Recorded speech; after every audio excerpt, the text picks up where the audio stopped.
Hey guys, this is Jake Shelmo again with Bill Harris Ford. I hear a lot today, should you lease, should you purchase? And I'm going to give you some benefits of why I lean more towards leasing.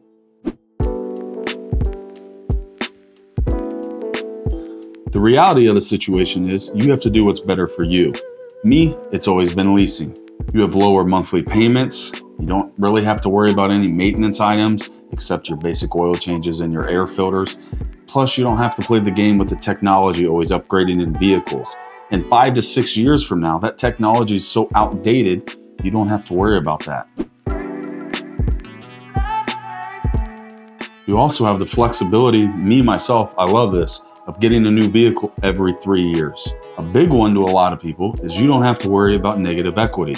At the end of your 3-year lease, if that vehicle is worth less than what the buyout is, you can give it right back to the manufacturer.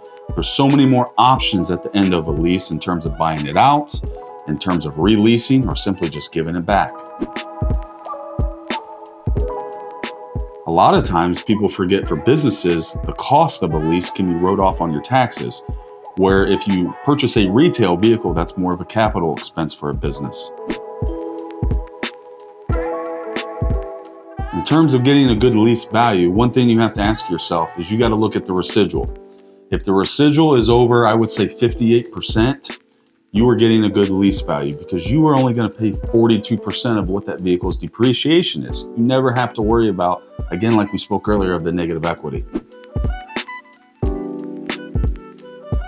People ask as well, I'll just buy my lease out at the end. Well, you've got to look at the factors. If you have a lease payment that's say $450 a month and you times that by 36, and then your buyout is say 18 grand at the end of those 3 years, well now you've put both of those numbers together and your lease buyout probably was more expensive than what it would be just for you to purchase it in the meantime. One of my favorite ones, this happens all the time and I love educating customers on it. But Jake, I don't own the vehicle.